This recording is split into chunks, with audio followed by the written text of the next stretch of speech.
everybody to another episode of the Monitor Keeping Podcast. I got to get my mic set up in front of my face here, Kai.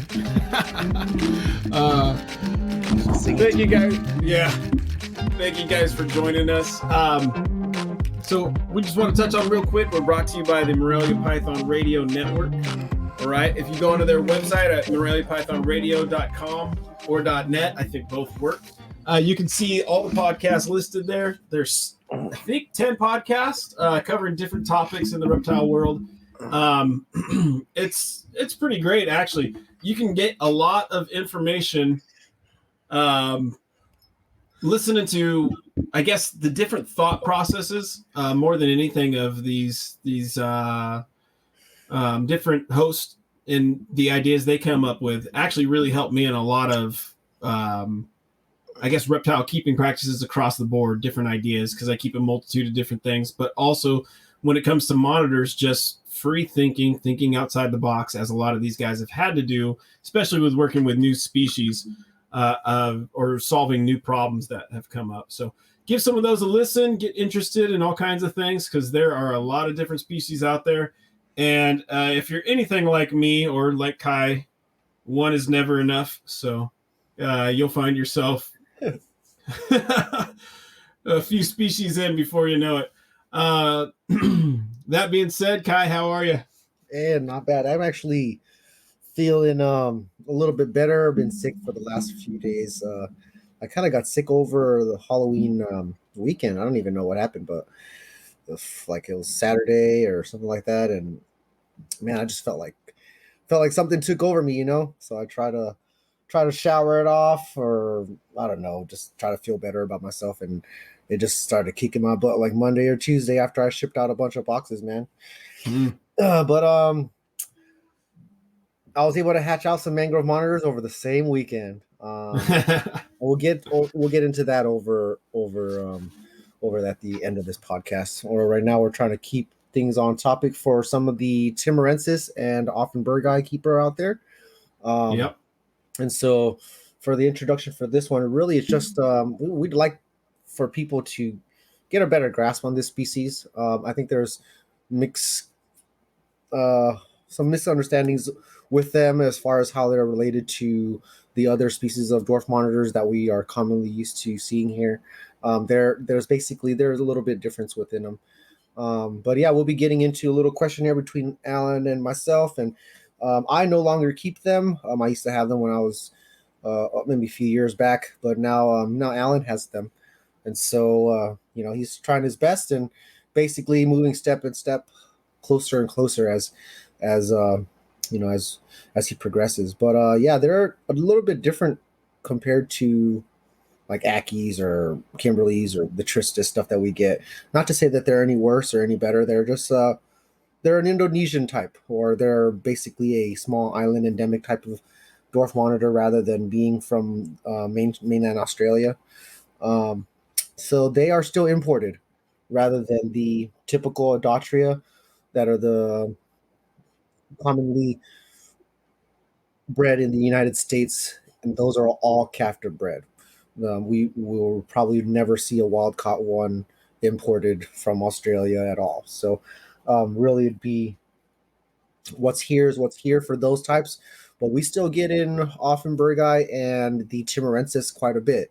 There's a few different types. They're all kind of lumped within the same group of arboreal spotted little tree monitors. That's what they're kind of called. Let's see. Offenburgi have the blue spots with the red background. They're typically called peacock monitors. Pretty gorgeous animals. I've had a few myself, and I actually kicked myself in the foot for not keeping them all, but you can't keep everything. Yeah. And so let's see here. We have the typical Timorensis, which is like the more orange and yellow spots, right? And then there's a few other types like Kesar Island. And that's what the leopard one, right? The leopard, yeah. That's the leopard. Real high yellow. Yeah, really high yellow, real distinct black and yellow and white markings that really pop out the color. You may be able to Google something like that and look up leopard Timors monitor, and that will give you the Kesar Island one. We have a few different islands, and I'm not even actually 100% sure on what all of them are, but there's basically a different look to a different part of the island, and we get in random ones all the time, where it can be Hoffenbergi, it can be like lesser, I would say maybe B grades, or they don't look as bright as some of the other Offenbergi, you know. Yeah. And then there's the yellowish chimerensis, and then there's a orangish one where it's more orange with little off-white speckles. That one is less commonly seen, but still imported. It's been a few years for quite a bit of them, so their prices have gone up incredibly much Yeah. from being $100 lizard. You know, they're now somewhat sought as desired, rare, hard to do, and you know people like little challenges like that. You know, um, and You know, so they might trickle in, but I'd say as of about 2016 is when we stopped seeing the numbers that they were historically coming in as. Well, in the big numbers. So they dried up around 2000, mid 2018, 19, and 20. yeah, You could barely find anything. Now, yes, that's not to say a few, like, there was all of a sudden a Similis that popped up, which is the other type of Indonesian dwarf monitor. It's basically black and white, sometimes a goldish off color, um, not necessarily gold, like a muted gold or a yellow type of yeah, color on the back. And the pattern is just really unique on the back for the Similis. They have a really bright white throat. They get real puffy in the throat, almost like an Argus monitor. They're very unique looking, and there was a animal that popped up out of the blue, so it's not unheard of that you'll see one or two here or there that do pop up. If you're interested in getting those, I would try to, if you feel up to the task, if you feel like your skills are up to the task, definitely if you see one pop up, don't wait. They go pretty quick. If yeah. not by me, then probably By somebody I someone know. else, yeah. Yeah. It's um, this is the fact that you know they're not coming in anymore. People want to capitalize on it. They are now not that it's easier to breed, but yeah. more and more people are doing it bit by bit. And congratulations to those guys that have succeeded, which would be Joey Muggleson and I hope I'm saying his last name right, but and also Ryan McVeigh as well. Mm-hmm. There might be a couple more guys, but I just don't know their names off the top of my head. Yep. Yeah, congrats to those guys to really getting what this last season in Yeah. for those species. Absolutely. Hmm, So there's been a few for Timorensis as well. A few keepers that's they don't keep very many numbers of things, but they do have success pretty regularly. Usually the babies are spoken for and they go quick. Um, One in particular, I know that she has sold them locally where she was at, and they went pretty quick. So there's a few breeders in and around the United States that do have success with them. So I would say there's one or two captive-bred clutches a year that do pop up, but they go quick. yeah, If you're looking to get into the project, I would suggest this is kind of a controversial thing to say, but if you're going to get one, get two or three, and maybe commit to trying to further the project, or maybe don't get one, wait till, leave that to somebody else to put together a group if possible. And they're amazing. I'm not against keeping a one off as a pet, but I guess selfishly, I want to see their numbers come up. yeah. So we can have access to those animals for the future in the US. Yeah, people don't pay attention to them for 5 years. Bam, they're gone. That's kind of what happened They're too. not. Now I think her pediculture's kind of learned its lesson, over the last 10, 20 years where that has actually happened more in the modern era of things. And so because of that, there were a few people that saw the writing on the wall and jumped on the groups, jumped on the project. So there are some groups out there. I have a few different types of groups. Yeah. And like you said, Ryan McVeigh, Joey over at was it the Great Basin? Great Basin. Great Basin, I believe, Serpentarium. He's one I'd love to actually have on the podcast if you'd be willing to come on. Yeah, I can ask him. Yeah, because he's worked with those, also the blue trees, and a few others, been successful with them. Plus, he keeps a wide a range of. He even has pictures and video of tricolors courting. That's awesome. Yeah, so that's gonna be a rare one. But yeah, I can ask him to come on. Yeah, and yeah, man, these guys are sort of silently killing it with the success. Just doing their own thing in their own world. And you mentioned some of those. So I have a group that looks like your traditional like Offenburg peacock monitors, but you mentioned the orange ones that have the off-white speckles. Basically, I have a group like that as well. And so they're kept separately from the other ones. Just they came in at different times, different sources. So those groups are separated. So I have those types, and then with the Timors, I have now it's with a grain of salt that I say these things, but if I don't even know if I'm pronouncing it right, but a group from Kupang, which is kind of mainland Timor.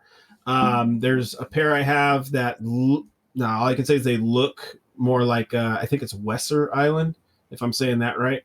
I have old male. He's blind as a bat, okay? But he has the most unique color on him. He's basically a gold monitor, gold Timor through and through. His whole body there's little flakes of black, and then the majority of his background color is just gold. And then there's a few others that I've pieced together. So the ones that came in together are together. The other ones I've tried to pair up as best as I can, not knowing exactly where they came from, with other animals that look similar to them, of hopefully the opposite sex. So that's kind of where everything's at. I did have a couple similis. Those have gone to those have gone to a guy that's also working with similis out here. We're trying to give the project its best shot. That being said, I usually don't work hand in hand with somebody or partner up on projects for things. I've had a few people hit me up. That's why I say it. And it's no offense to anybody. I'd love to work with everything, but there's different things that come up. So if you're thinking of asking, don't be surprised if I said no. Does that sound bad? Bring me all your projects and I will work with them, Here's watch how I see it. Yeah, go ahead. Don't even message me. Just kidding, man. I'm in my own projects, and I kind of have there could be no outside interruptions, and I don't want to have put my attention somewhere else, right? Especially if I'm kind of not OCD type, but I'd like to be managing the project. If it's a project that's joint, honestly, not that I don't trust anybody, I'd like to manage it myself, oversee it myself, put my foot in it, basically. It's just a hard one to do. It's not there's many cons with it. People scamming you, people taking your stuff, people cheating you. Your own animal may die. Just that, those are just like things that you want to worry about. But it's just for the people that are really over and in control with what they do.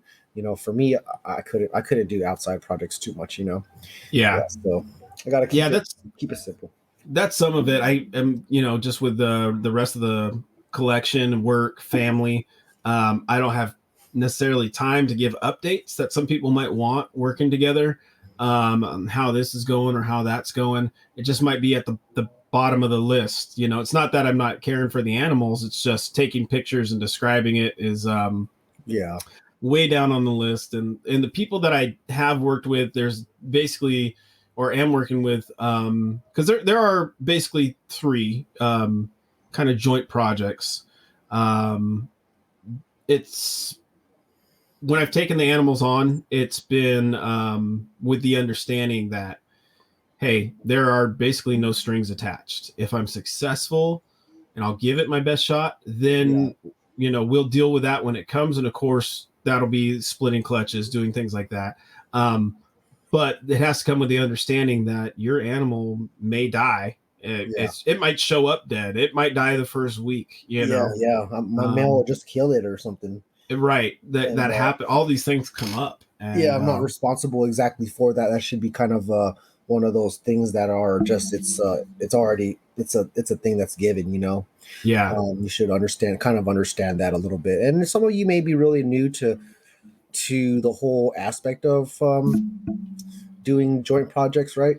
Don't get me wrong, sounds good. Like let's say if you were to just me and you were novice and we're just piecing together black dragons, right? Black dragons sell for what, 1,000, 2,000, $3,000. You know, yeah, let's say we were to raise it and then hatch like 20 of them. Well, that does sound like 60 G's, right? But the work that it took went into all that and everything like that, and it's just it, it sounds nice. There's just so much more effort and work into it, and money too. So you absolutely. know, if you just have the female and someone's got the male and he actually has the whole setup, well, he's actually putting together basically everything. You just supply the female, you know. He Right. has the setups, the electricity, the heat, the food. Unless you were to be breaking bread on that first stuff as well, you know, send the money for food, basically covering your animal's cost. Mm-hmm. Things like that. It'll all kind of weigh out for the understanding down the line. You took your effort in. You knew it was your animal, even though it's in his care. You're still pitching in, making sure you know things make sense, rather than having the gentleman that has the project do everything. Right. You know, so want to make it be fair. I myself have been screwed too, so it's like I'm super cautious on what's what. I make sure everything is kind of ironed out in agreement, even if you got to write it down. Yeah, don't just have friendly agreements. Have written handshaking agreements where you know you write down sign stuff, or at least you know on the up and up with stuff. You Right. know, that's got to be really understood. Don't just jump into stuff. Think about the money, and bam, it's like you're actually end up asked out more than anything. So Yeah. yeah, And man. then I've had things like when taking on the blue tree monitors, um, I I ended up killing one. I do believe it was a reproductive event issue, and it just went sideways on me. I was finally getting to that point, but it almost took a year to really even get them locked on, to handle more than just to be able to not totally stress out at just the basic maintenance that I had to do. For the longest time, they would not touch anything but dubia, and that was rarely.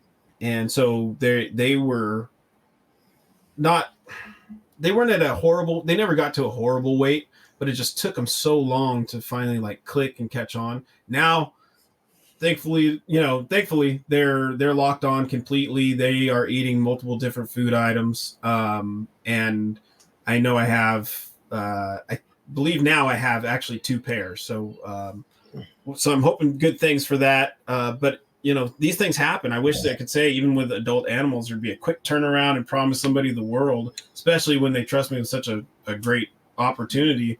But it took a while, and yeah, I ended up killing one. So I replaced that one and then another one to make the project work because I'm committed to it. But that's also me. If I do commit to something, I want to commit to it fully and make it work no matter what. I'm kind of stubborn that way. Yeah, Um, yeah, I know Kai is too because you're still keeping monitors, so that means you're stubborn. So, yeah. Try to do things. You know, I used to be like to try to. I mean, not to say like being having friends is bad. You know, you want to have friends and connections, but you want to basically be keep your wits about you with stuff. You know, especially with like newcomers. You may not know, or people just I don't know, man. It's all about the money.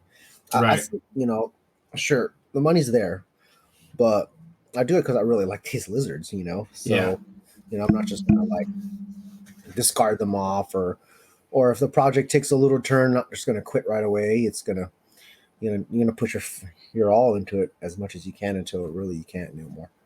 Um, you know, that's Dorianus. yeah, it's a big kicker, man.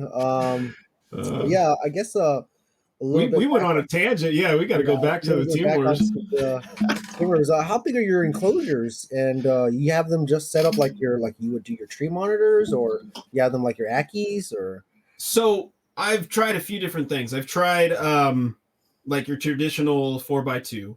yeah. Um, I've tried a 6x2. I've tried a 3x3. Now they are set up. And so everybody understands. I've tried a few things. I've tried nest boxes for the most part, placed in different locations, different temperatures that I've played around with. Um, what I can say is that they are very durable animals and they can survive in a lot of different conditions. Um, I've kept them wetter, I've kept them drier, I've kept them basically given them a really dry season now through the summer with a group of them.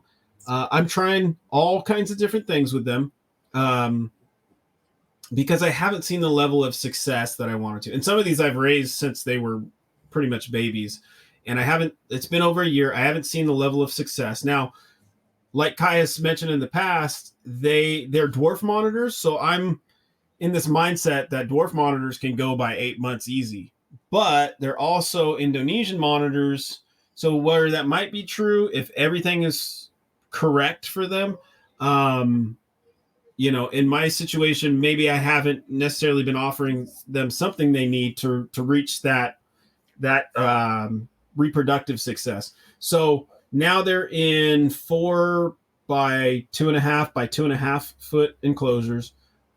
They have this is just the Timor setup so far. The other cages I'm still um, finishing off as far as like the cages are done, but the cork tubes, the way I have them set up, everything, the lighting, even I'm messing around with different light bulbs, and I'll get into why that happened in a second. But so I believe with that kind of, I have a 10-inch litter dam, so they now have full cage nesting as well as a nest box.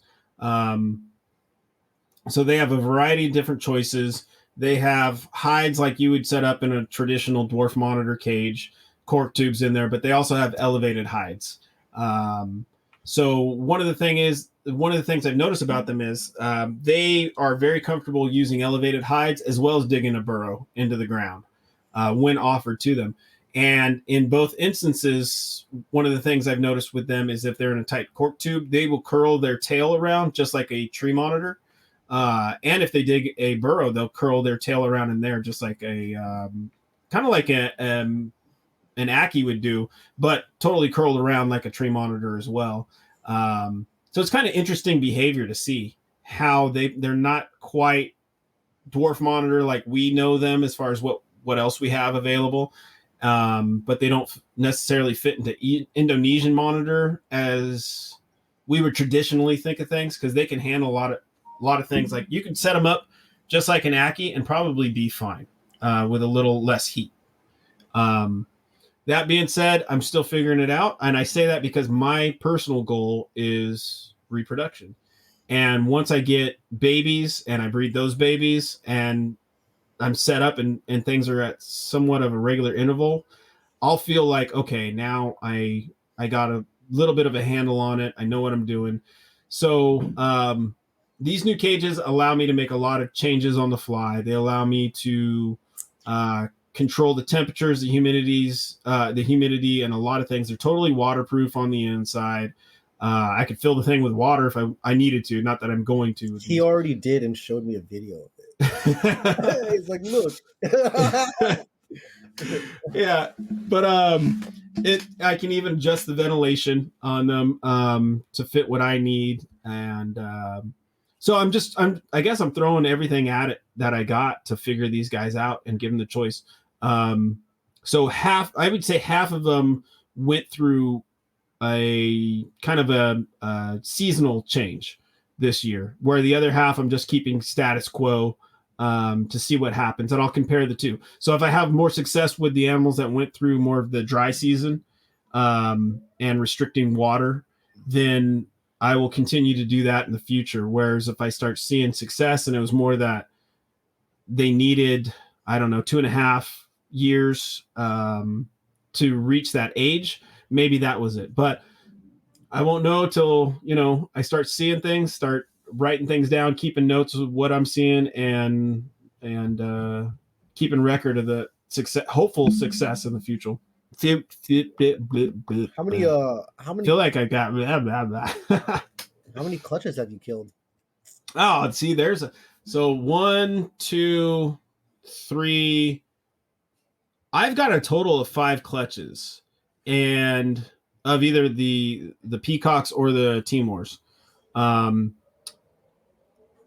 3 of those clutches actually had viable eggs, and the first clutch of 13 wonderful, beautiful peacock monitors that I've explained before, but those all died, and I did have an incubation malfunction.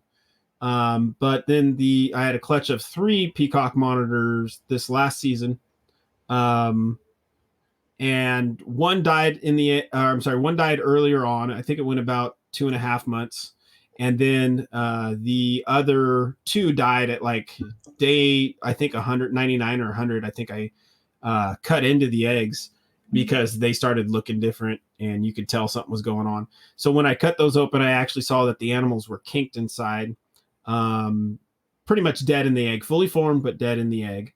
And then the one Timor egg never made it. It just sat there. It never actually even changed shape. It was the weirdest thing. It never dented. It never molded. It just didn't do anything. It just those are the eggs that trick me the most. And they actually, when you candle them, they're just blank. There's nothing inside. I mean, it looks like there's something because there's volume of whatever's inside, and it kind of has a shadow. But that's it. It doesn't have veins. It can be 3-4 months old. There's nothing in it. And right. When you cut it, it's like all yellow, and it's a trip. Yeah, but it never. I get those eggs all the time. It never did anything. So I was just incubating a zombie egg, I guess. So I did have the 3 from a brand new female last year. So that was what I knew I was doing then, though, was I was spraying every day, just a quick blast. The cages were set up basically to retain almost all humidity, very little ventilation in the way I had it set up, but I didn't have mold issues or anything like that. So with the new cages, they have heat. Their hot spot is about 115. The cage gets down to about 77 on the cool end. They have full cage nesting. They have, like I said, the nest box as well. They have all kinds of hides throughout there.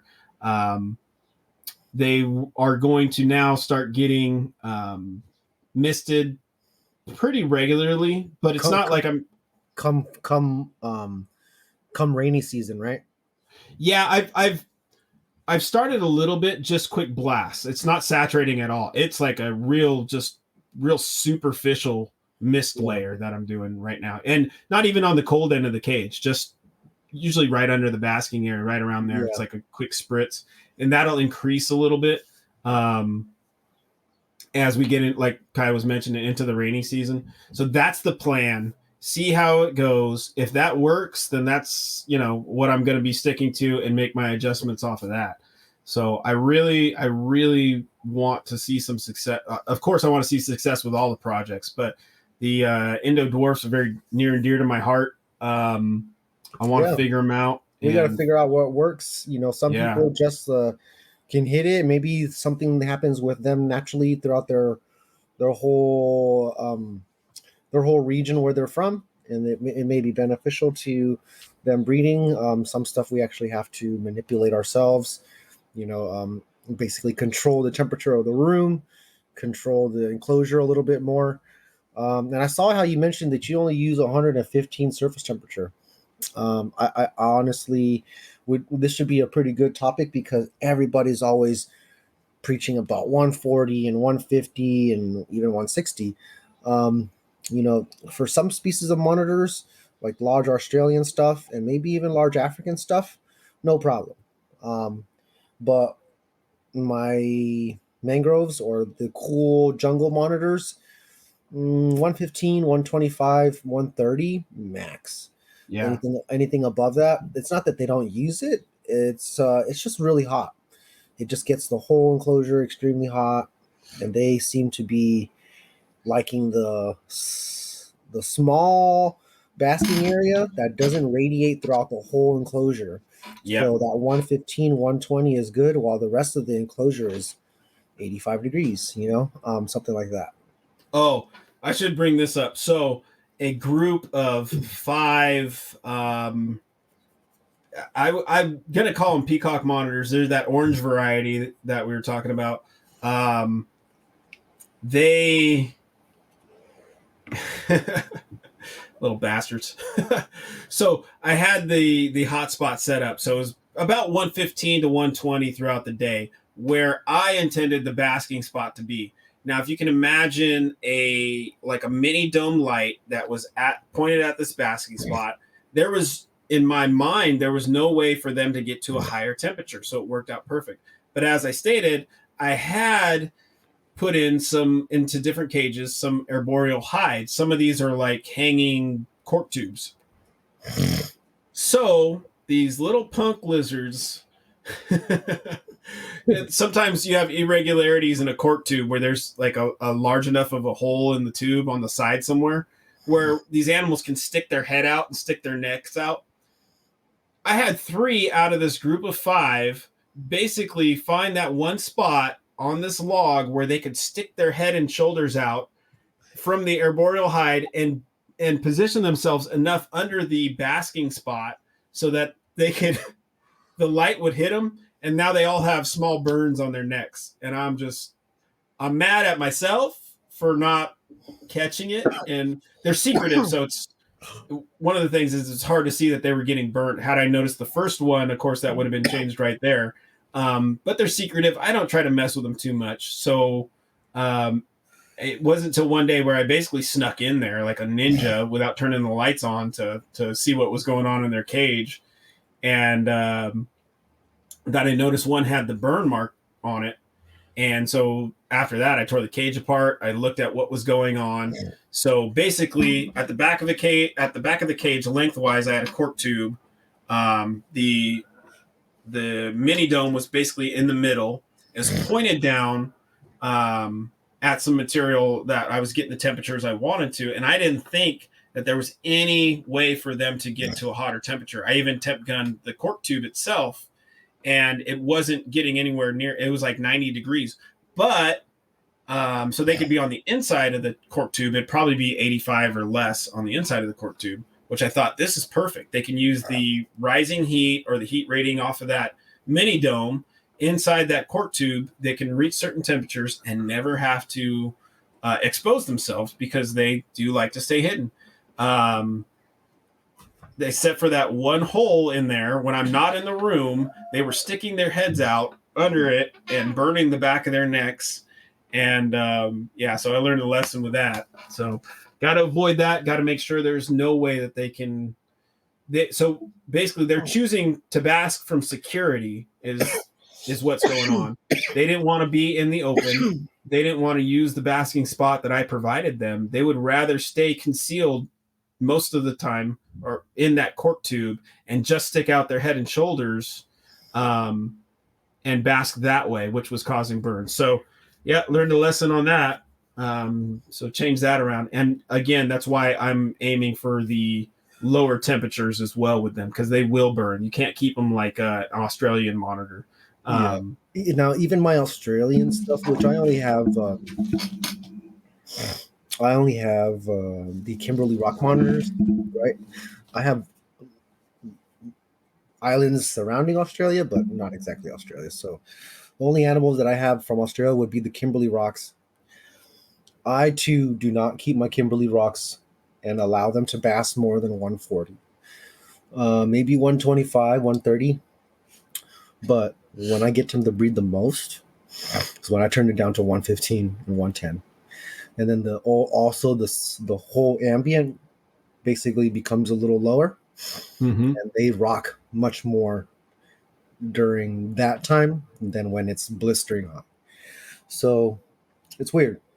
Yeah. Whatever is the normal that's being, you know, talked about and regularly preached as far as what's the good norm, right? And don't get me wrong, we used to be that type too, and we still utilize it from here and there on some of the bigger species, but really, the some of the cooler animals don't necessarily want it that hot. Right. In a way, that's what I'm reading from what they're showing me, what they give me the most behavior in when they're not looking like, oh man, I'm just sitting here caked in a cage, you know. They basically are doing a whole bunch of stuff and reproducing. I'm going to take that as a good sign, Yeah. and that I should, stick to that. Now, and my temperatures obviously aren't the same just naturally in where I live. It'll be kind of drastically cold and dry. It's rarely ever really humid, but we have been getting more humidity here just because the fog has been rolling in thick, Hmm. man. And it adds a good amount of humidity for the very first part of the day, which Yeah. typically it'd be if there was no fog, it's basically cold and dry. So that's not that great for monitors, right? And Yeah. so but it's not great. I want to reiterate that it's not great for them to live in and obviously exist in. But what that does to your natural temperature in your house, in your enclosures, in the room that they're in, basically takes it down to a very low humidity rate.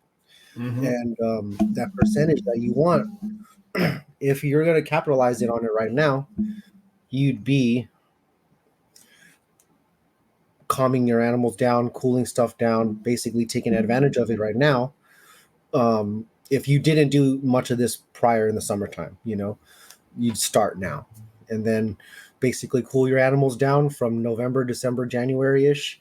And maybe once February and March comes around, you can kick them back up. But if you think about it, this time of the year may be a great time for you to tone it down. If you've been hot, feeding a ton, all that in summertime. But let's say if you weren't and you were doing what me and Alan are currently doing, which we are basically, at bat back and forth, and we're essentially trading ideas. I'm utilizing what I work with my guys that are in from Indonesia, and basically he's applying it to his. And what we're doing is tackling the southern hemisphere on how the weather would work there first. Now Hmm. we already are familiar with the northern hemisphere.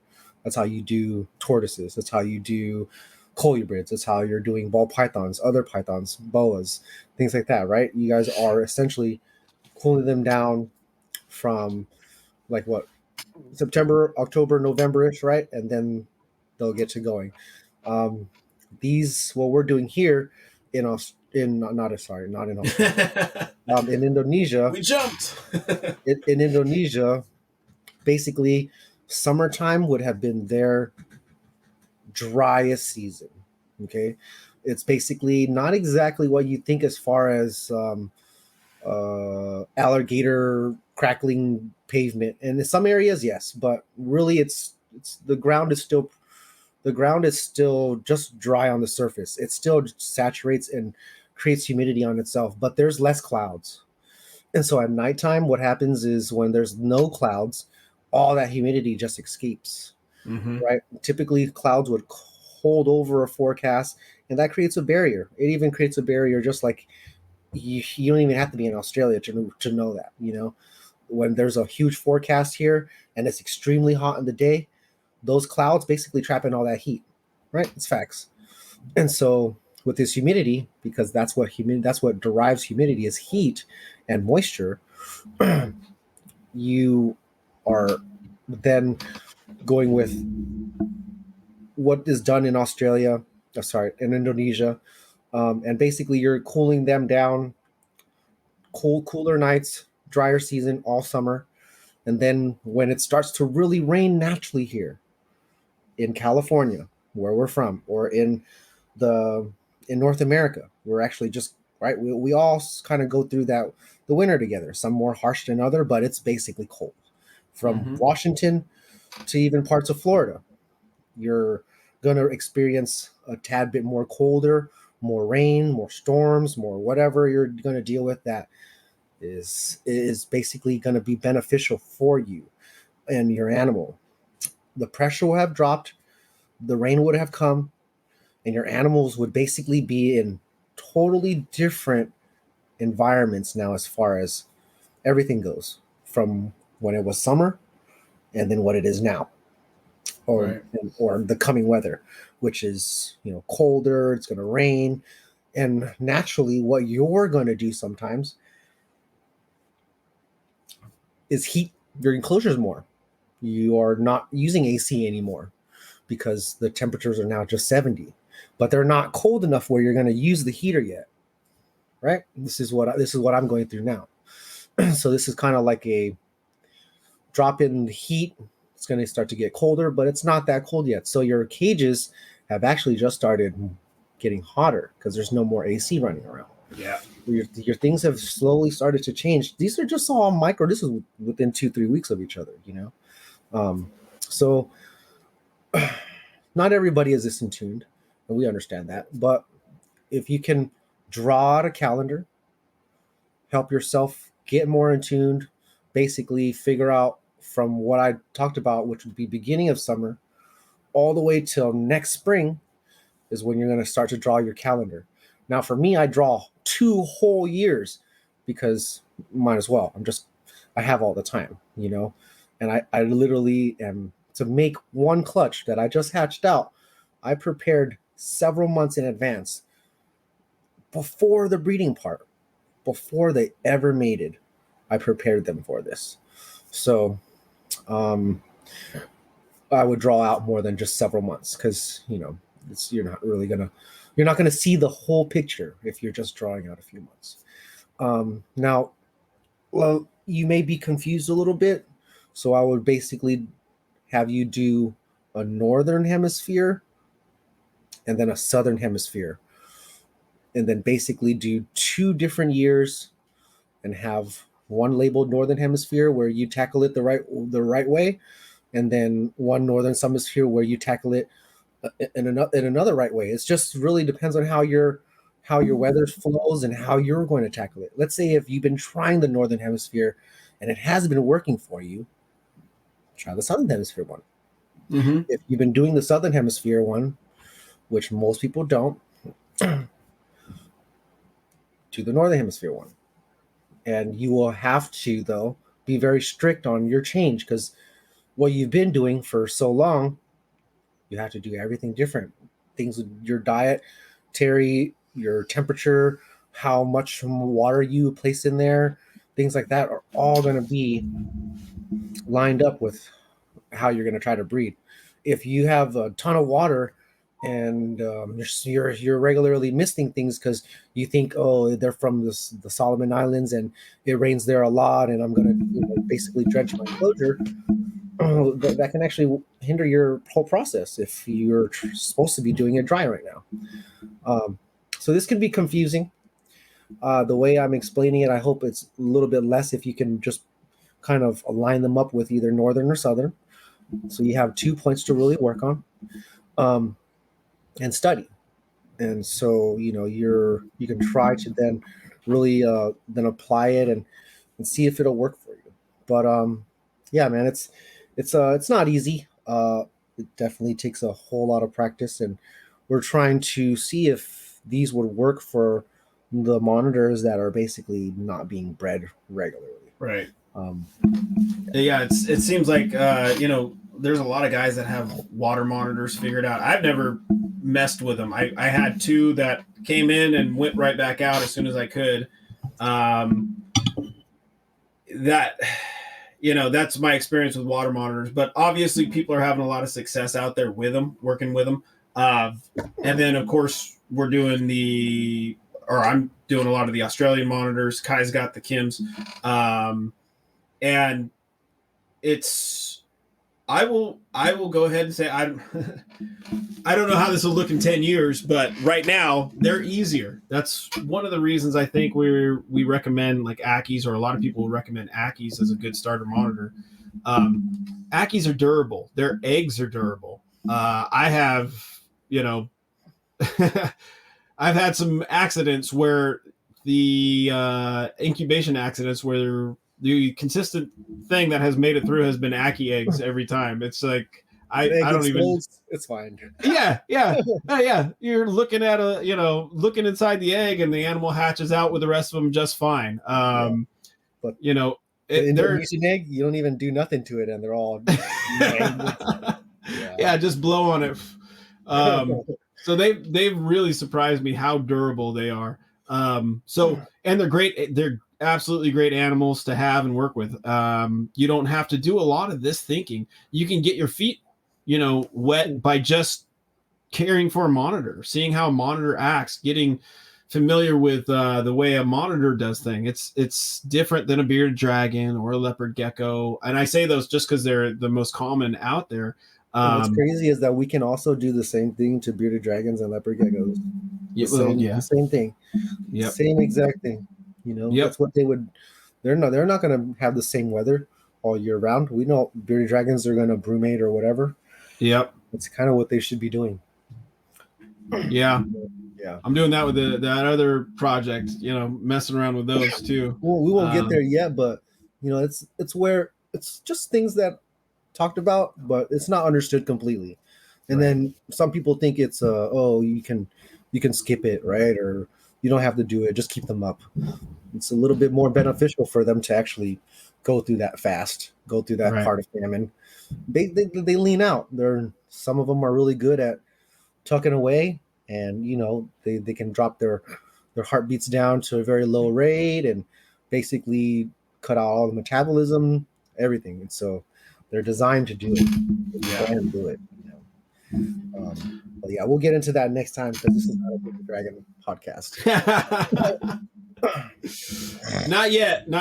That being said, I guess it is the monitor keeping podcast, but there's a few things that I've thought about, and I'll talk to Kai about it in the future, having some other keepers on that keep some other mainly large lizards.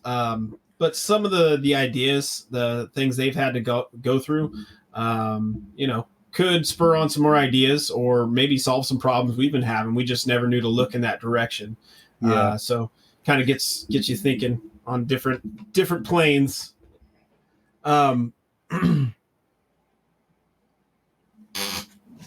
Mute myself. Sorry, guys. Alan's dying. Yeah, I don't know. We're like both sick or something. We're just. Oh man. Yeah. I'm back. I'm okay. It was just I could feel it coming on. I was like, oh, I better mute this now and just go through it. But we were talking about Timors. We've covered a little bit about Indonesian monitors and seasonal changes, breeding some of the more, I would say, maybe not rare monitors, but the ones that have been bred in captivity. I guess I'll touch on real quick the Savannah monitor project. I'm seeing some good things. The male used to be the more aggressive when food was out.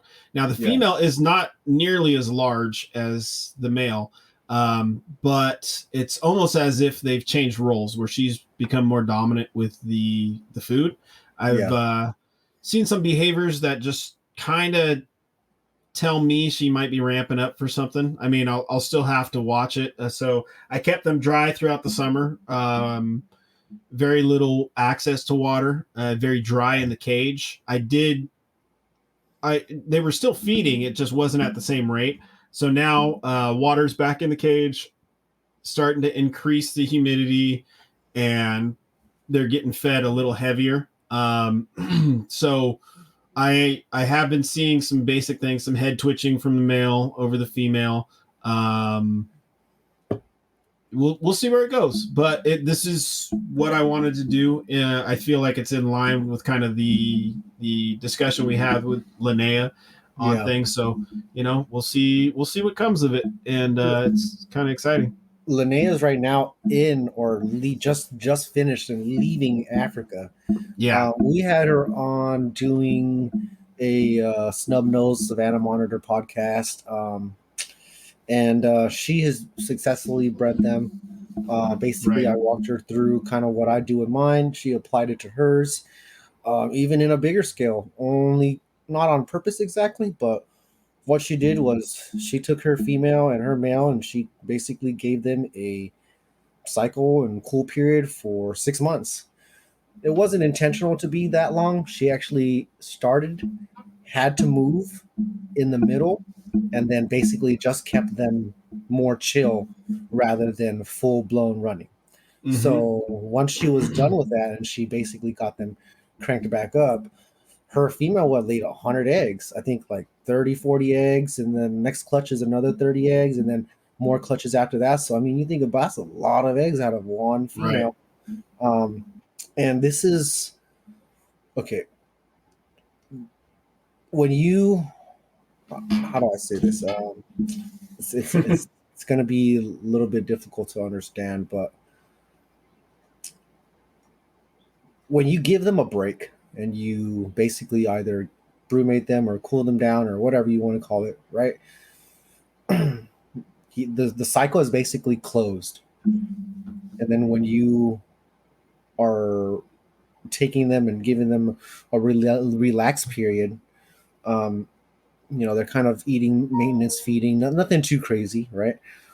And so once they're all of a sudden gears kicked back in, um, it opens up again, okay?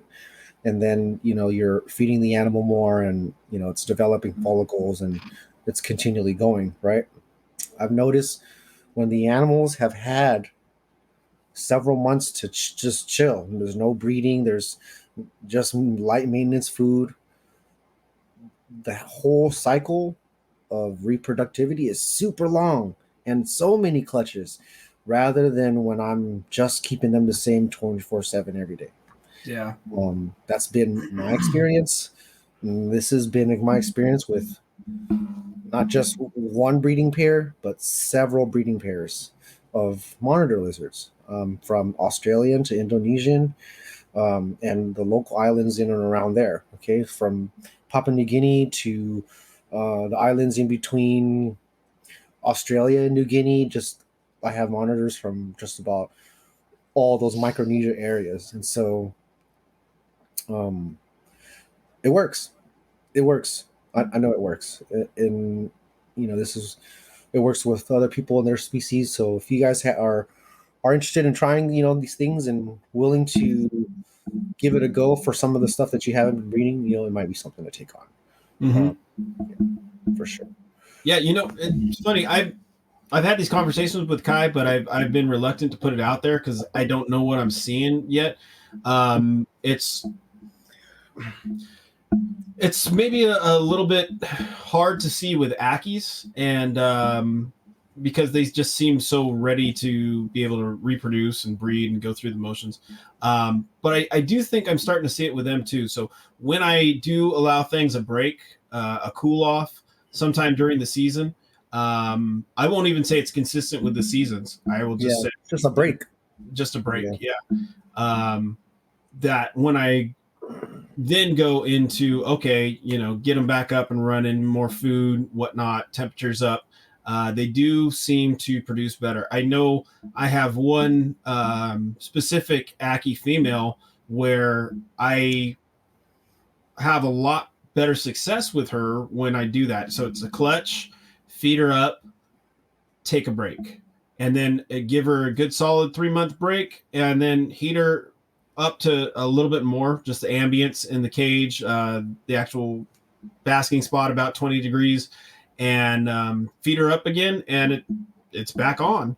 Other ones I don't have to do that. I can keep them the same throughout the year, and they pretty much do their thing. I've also noticed it with the Tristis. So I had to unfortunately change them around a bunch during all the stuff that I had going on.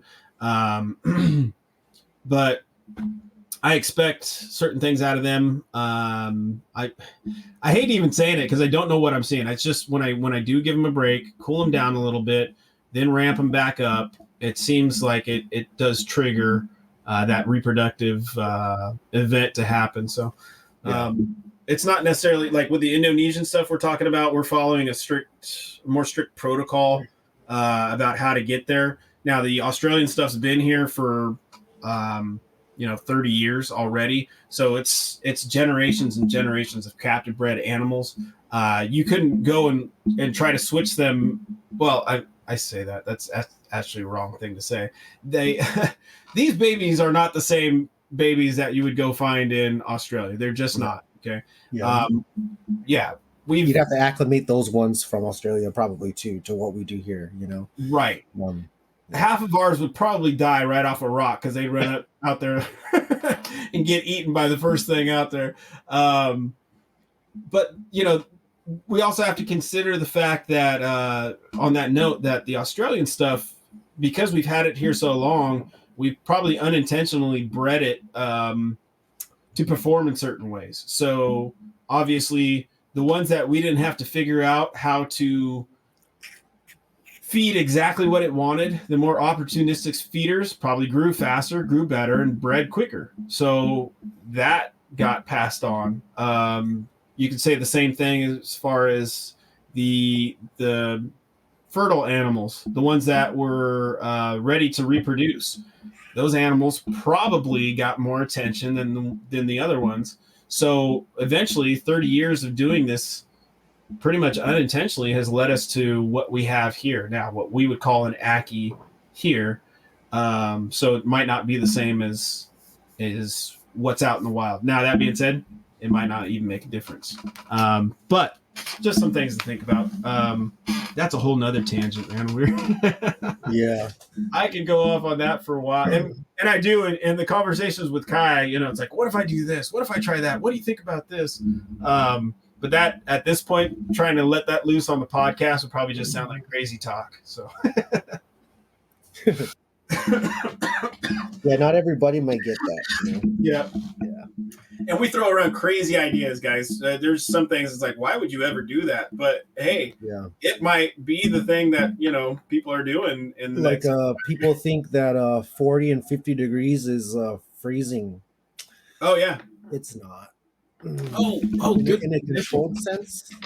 It's freezing or not. It's not even freezing, right? I shouldn't say that word because freezing is 30 below. But if it's 40 and 50 degrees, and your animal can still bask later on that day, for me, right, for my Kimberleys, I'm cooling them down, right? My males are definitely get to be 60s at nighttime, or they're headed that way, right? And and so when it is going to be December and January, and even February is kind of chilly, they'll be gradually, going down in temperature and essentially be 70s and then 60s and then maybe even nights of 50s and stuff like that, where all those are no problem. So getting down to 60s may be a better controlled temperature for some people.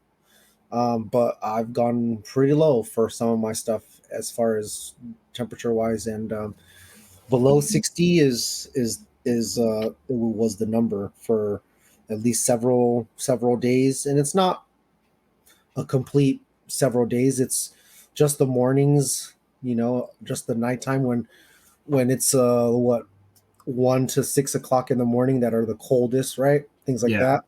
And and really, I might crack the window open, let the actual draft come in, hit the cage, draw it down.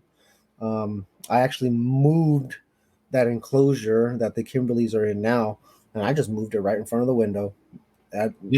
Before it was away from the window, and I would have to drop the temperature and worry about the cages below, underneath, heating it up more. And also, it's not really, it's not on the floor, so it actually maintains the temperature really well.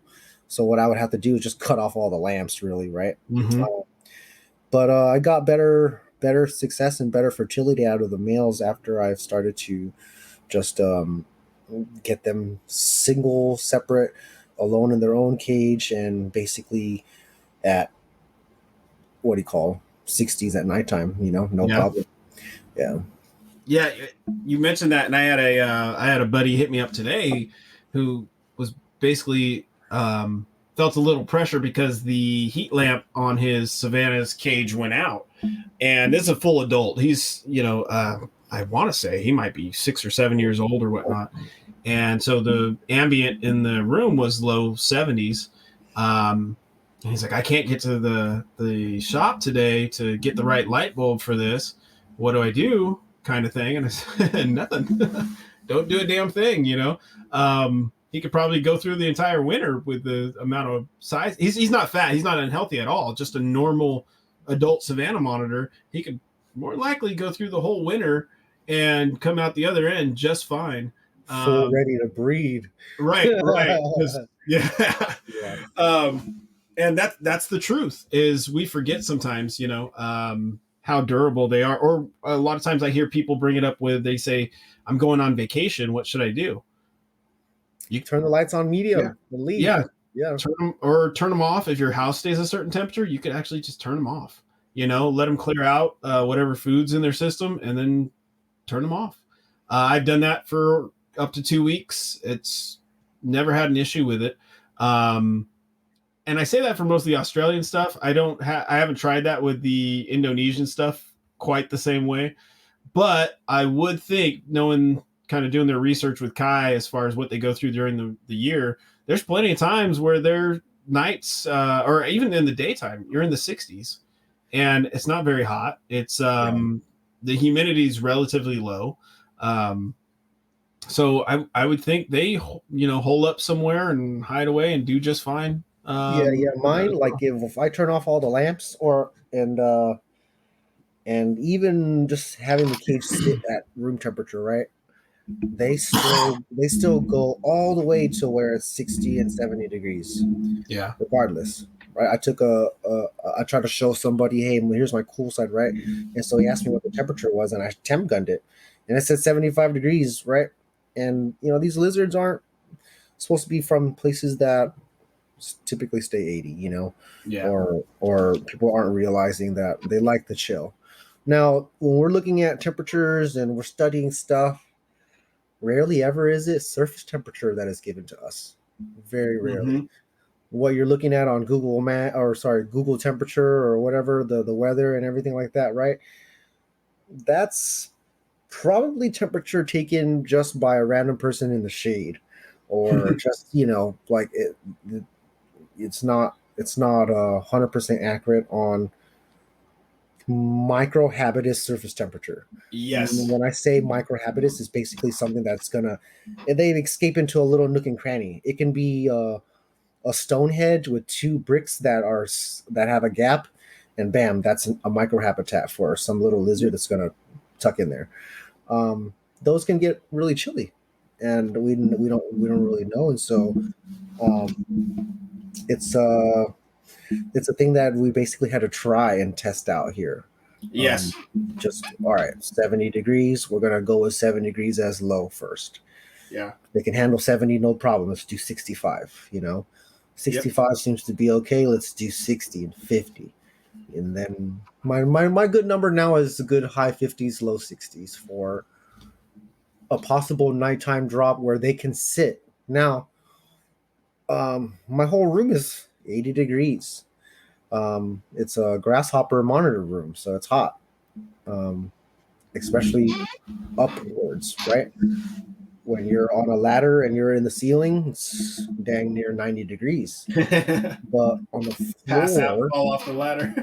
On the floor, the cages sit on the floor. Now they no longer sit on dollies really anymore, because I'm utilizing as much surface temperature, floor temp as I can to actually help me cool my monitors down, rather than being in a hot room that's 80 degrees and I'm still trying to cool them down, and they're elevated off the floor. So, the air that gets under there can essentially buffer the cage and warm it up, when the actual sitting on the cold slab of floor draws out some of that heat, and then the lizards get to sleep there whenever they want to, or go there and retreat if the cage happens to get too hot. It's beneficial for me, beneficial for them regulating sperm and eggs, and it's mostly for my male. The females, I have her just on a taper, but the male is who I'm really worried about. I need his juices good, because if not, we're just shooting blanks and we're doing all of this for nothing. So, um, try to want to be better about it. Try to learn also what we're doing with other animals as well, and even snakes and tortoises, or other people breeding teggies and iguanas, or things like that, right? That whole, it's cooler, eating less, or basically this time of famine, the weather's changed, it doesn't support them anymore. Mm-hmm. That is very beneficial. Um, so yeah, you guys that are possibly newer to some of this and just keeping your monitors all year round, I don't recommend you just jumping in and turning off lamps, but you'll have to kind of study it and then figure out when you're going to do it the most. Yeah. It could be summertime, it could be wintertime, but give them a little break. They last longer and live longer. And they're less fat, less fat. Yeah, absolutely less fat. Way less fat. Man, no, I'll leave that one alone for now. We'll get back to that another time, maybe later in this episode. But just to update everybody and Kai, kind of what's going on with the Dorianus. So I took a hit on that project, which I've shared a little bit. But now the flip side of things, the animals that are still with me, they're doing absolutely great. One of the ones that Kai sent me, he is pretty much like just becoming one of the most chill monitors in the whole group of everything. That real bright guy is yeah, that's good. That's one you want to keep forever, because that a mean male, basically it's not that he can be a horrible breeder, but he's just going to respond so wrong, when the female's doing whatever she's doing and defending herself or scared. You want him to just be like, oh, all right, whatever, freak out. Mm-hmm. I'm just going to go over here, wait till you chill out, but a frantic male would just turn it into a whole fight. Oh, and then the other thing is the two young ones. They are looking absolutely great. They're thick little monkeys. They're growing fast. I mean, really nice looking tail bases on them. You can just tell overall. And I rarely see them out. So I have to go in there and dig them up, and they never like that. But they're together now. I'm just trying this for me, seeing how it goes. But they are both doing great. They're using the entire cage, from what I can tell. So I know that things are working for them as far as how I have them set up. The other thing about them is that I'm still new to them, but their overall shape, when I compare them both together, the slope of the nose or the size of the head or the nostrils, whatnot, is are they different? They're different. It's night and day different. So that's very, very. I got a lot of hope. Yeah, I'm man. hoping. Yeah, and it's interesting to tell so early on, because I could pick up two Ackies and I don't know, Yeah.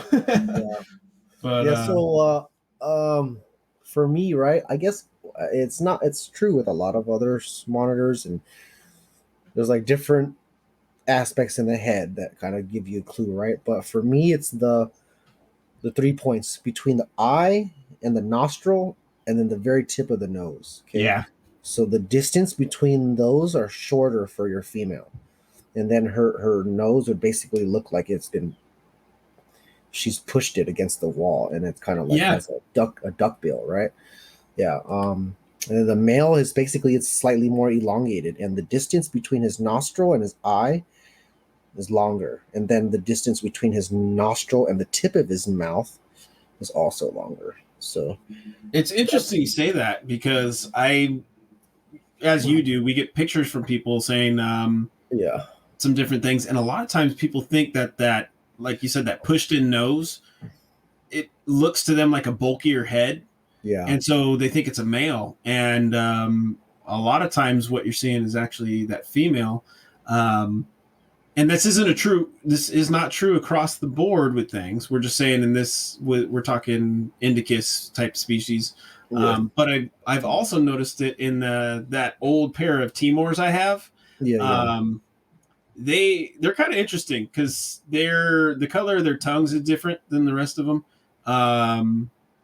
They're that male that's super gold, and then the female has that definitely that pushed in type look to her nose. Yeah. And I'm almost wondering, man, I'm like, where exactly did you guys what are you? uh and I won't say too much about it. I could speculate all day about this or Now, that, now but when you're or do you do the white bucket trick with the Dorianus yet, where you put I in don't even know what the white bucket trick is. it's kind of like you're just so the white bucket basically it's a bleak black background, right? So it doesn't kind of confuse you at all with whatever. Uh-huh. You place two animals that are similar in size in the bucket, and I mean it's basically to look over them, right? Yeah. And you can sort of try to tell the difference, right? Now look at the tail in proportion with the rest of the male's body. It should basically be long. But Yeah. if it's a female, it'll have a much shorter tail. It's not going to have the extra length. It'll basically be the the vent, obviously, then some portion part of the tail, but it's not going to have the long, crazy curl over.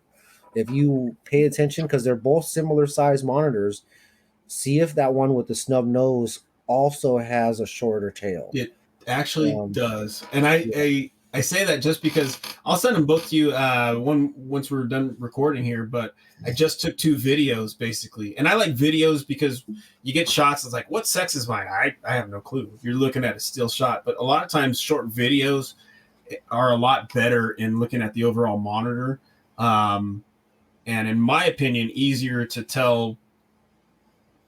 You have a better chance telling what sex it is with a short video looking over the entire monitor than you do with something yeah, else. But I did notice that. So I actually went all the way down to through the tail for that same reason. I didn't know if I was picking up on anything because my experience level with them is, so minute. yeah. But So that's how I can definitely tell females are females. yeah, Just the tail. Yeah, it's like all right, your body. I mean, there are other clues too, like the females have a longer torso and body belly area because they have to expand for eggs. mm-hmm. So you'll see basically the female has a slightly longer body, but everything else is kind of short and stubby still. So, she'll basically be long and sleek, and her front arms aren't going to be really huge. These are clues to look out for. So, Right. you know, True with Ackies too.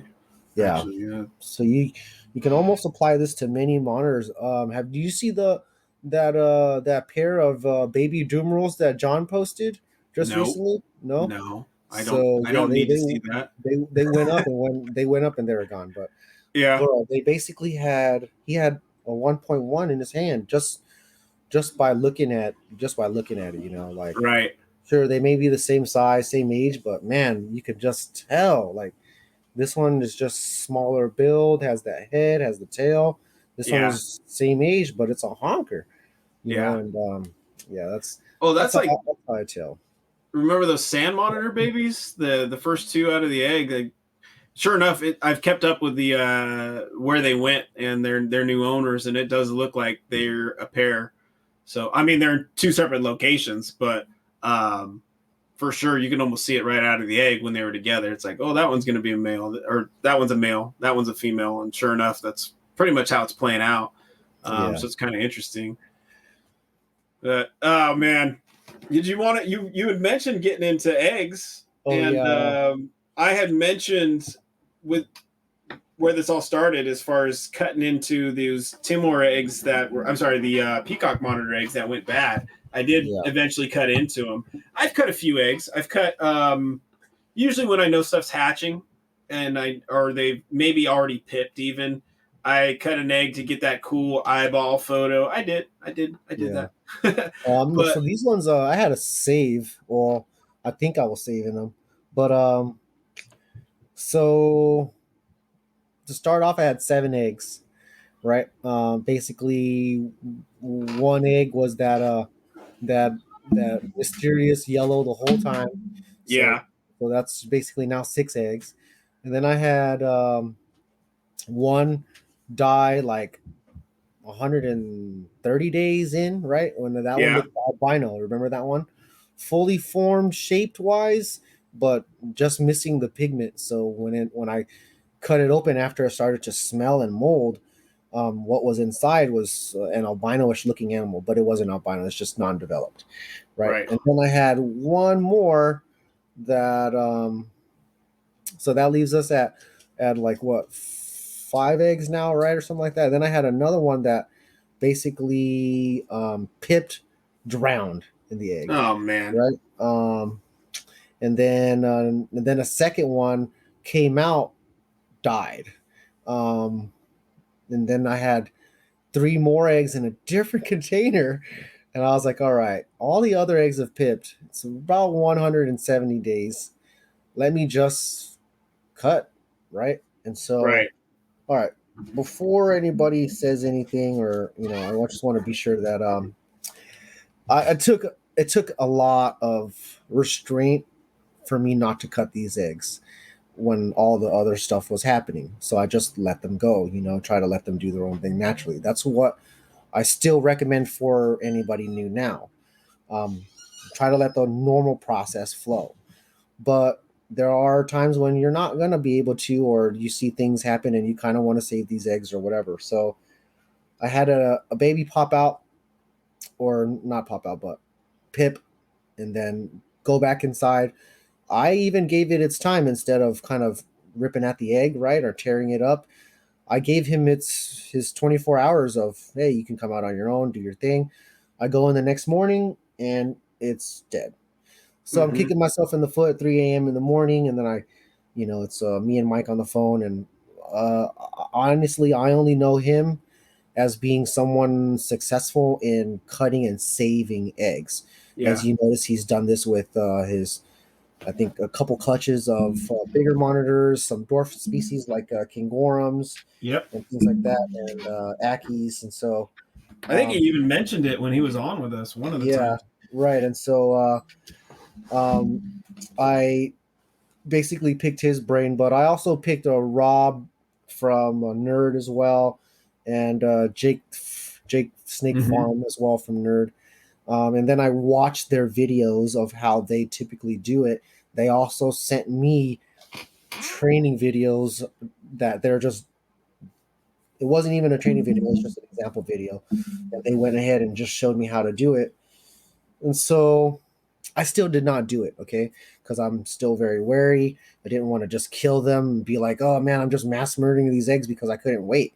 I didn't want to be that freak, right?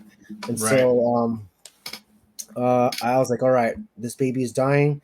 I got three more. Let's just see. So I pipped them. I pipped them, and then I basically cut a circular around the top a little bit. I took out the, dang, I don't even know what it's called, but it's not the membrane. It's just the fluid inside, the the Hmm. the juices and the goop, right? That's protecting everything. So if you were to burst the egg prematurely, that would form a shell, a hard. It'll come out in goop, but it'll firm up and then basically protect the egg. That's what that's designed for. But I removed that, took a chopstick, and then poked into the membrane, but not into the lizard, right? Just boop. And then took that same chopstick and then kind of lifted the monitor's head up out of the membrane, but not out of the egg. And then it just holds its head like it hatched out normally. Um, that's not exactly how Rob and them do it. They are just pipping them and then they let them come out a little bit naturally on their own. I think I've seen some where they have cut it open a little bit more, but to get the same picture or more so just to see what's inside. And they're my eggs, and I'm kind of really, trying to study on the threshold of them, really, right? Right. And so I went ahead and cut all three eggs, and had them all come out on their own. A couple of them, sorry, one of them, just as I popped the egg, the dude was ready to come out. He just Hmm. shot out right at the egg. And so a little bit of his yolk was still there. And so what I did was I just pinched it with my fingers as the monitor's in my hand, and then I twisted it around, and then I used a pair of very, very clean small scissors, and I just snipped it right near the belly button. Um, and then I put calcium powder or any type of, you can use any powder, but I used calcium powder and I just patted it there as to be a coagulant for the blood there. And then basically it firms up, creates a scab, and it heals dry on its own. Yeah. Okay, again, I want to reiterate this. Please don't go cutting your eggs unless like you maybe really, really need to and try and save them. But that's the only time that I'm really cutting them. When the first one is pipped, and okay, I'm getting an idea on when it's okay to do. Okay, but let's say if two people are incubating at two different temperatures, right? Let's say one person does 81 degrees, but another person does 86 degrees. Okay, the one that is incubating at 86 is going to hatch out his animals a lot faster, probably 1 or 2 months faster. Okay, so even if I say, dang, 160 is a okay time frame, what if you're incubating cooler at 81, and so you take 200 days to hatch out? You'd be cutting super prematurely. So Yep. there's a lot of variables here, and I don't want you to just follow me or follow Alan or follow Mike or whatever. We're doing it as a last precautionary thing because we want to save some eggs. That's it. Right. I'm really happy for the babies, and I'm really happy that I got to learn that. But even with this full clutch, which I was hoping to hatch out, because I've hatched out plenty before, but not a big clutch like this. I was hoping to do it, but life didn't make it easy for you. So basically, giving me all the hard and sour stuff at first with the premature stuff and the deformed babies and things like that inside, and even the one that pips and then drowns. So yeah, it's kind of tough to really take on if you're new to this and not really knowing what to do. You may just end up watching that egg shrivel up and go black and then deal with it later. Some people are still like that. They let everything happen on its own course. They don't save anything. If it was meant to be, it was meant to be. Some of us are not exactly playing God, but we want to be able to be a little bit more hands-on to the eggs. And because Absolutely. I did this, I believe that I saved the three that I have now. Um, you know, Granted that I did kind of cut them open a little bit, but yeah, just was worried about losing these eggs. Where, dang, and like I mentioned before earlier, it took me a whole 2 years just to make these eggs. Right.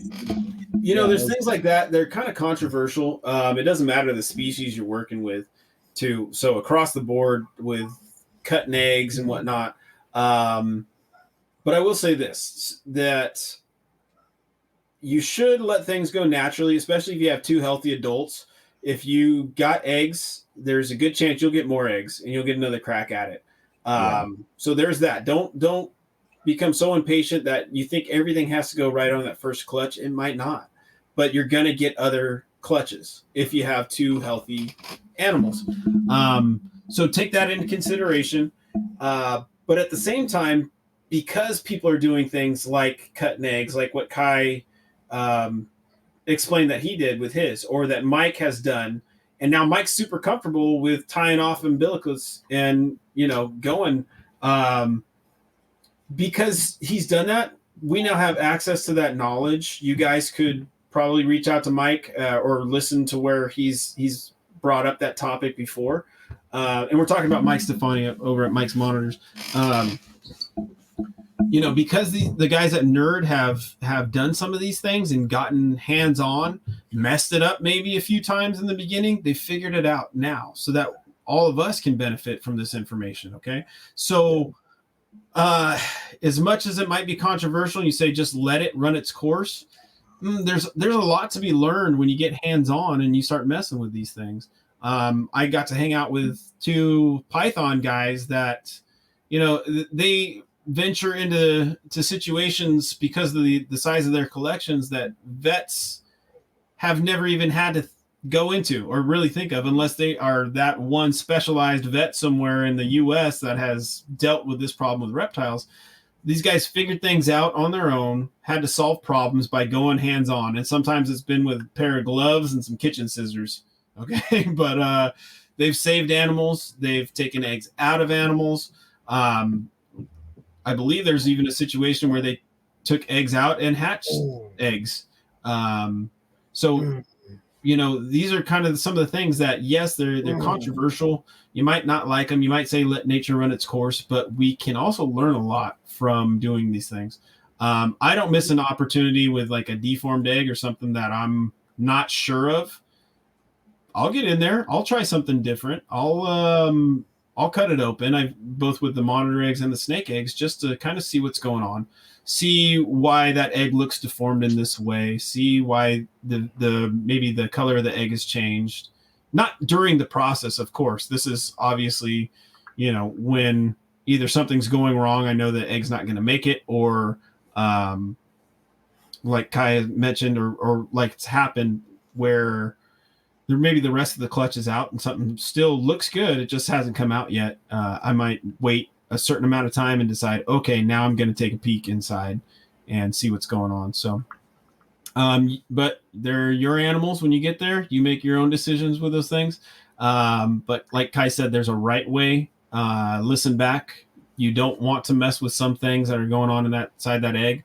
Obviously the embryo, the membrane that holds that animal inside. You might mess it up a few times if you're starting to get to that level where you're in there and being invasive. But with that, hopefully will come knowledge on how to do it right if you need to. So yeah. It's a tough one. You know, we're really bringing this out now, but even though it's been in videos on Nerd and stuff like that, it's still you know, still a new subject. It's not sour or anything like that. I think 5 years ago, 10 years ago, very sour, right? Because we didn't have this science yet, or we didn't have this knowledge yet, or people may have done it and failed, and then that was the science then. But you know, we've had other people that are somewhat succeeding, right? And they're the same thing, trying to save eggs from looking like they're about to drown, which we all know too well. When the eggs are really tight, they look really, really big, all turgid shaped and stuff like that. Not all the time are they going to drown, but it's a very common characteristic of eggs that drown. Right. And so, I mentioned it on here, but I had that with a clutch of Aki eggs. They, like a month in, turned into ping pong balls, almost perfectly round. And showed Kai, and you know, I let it run its course just to see what would happen. They all hatched just fine. I've had it happen though with other eggs, with Tristis eggs, where something like that happened, and it didn't go so well. So, you know, you got to learn your animals and what they're capable of as well, and hopefully that'll come with multiple clutches as you continue to be successful, and you learn what, I guess, there might be a range in which Indicus eggs absolutely thrive, but if no one's done the work to find that yet, then we don't have that knowledge yet, if that makes sense. So, you know, we have some history thanks to our predecessors that have done work with, you know, for the majority of the Australian monitors. But let's say maybe we learned that Indicus eggs are a year-long they do better hatching at a year, but at, you know, 79 degrees or something like that. I don't know. It's just, there's so much to be learned still. Yeah. Or if I learned that, you know, the same thing with the Timorensis, if they take more along the lines of like 120, 130 days at a much lower temperature than what I would incubate an Aki egg at, then that's going to lead me in that direction. And, you know, I'll share that knowledge as it comes. With everybody here and say, hey, this is what's working for me.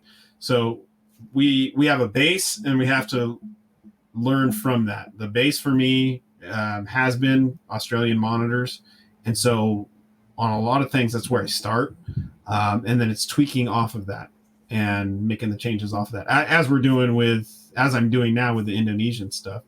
Um, but I think there was something else you were mentioning, Kai, before we get too far into the babies. Talk Oh about yeah, the babies. the baby mangroves. Yeah, they look Oh, awesome. yeah, they're killer, man. They're eating great. Eat from my hand.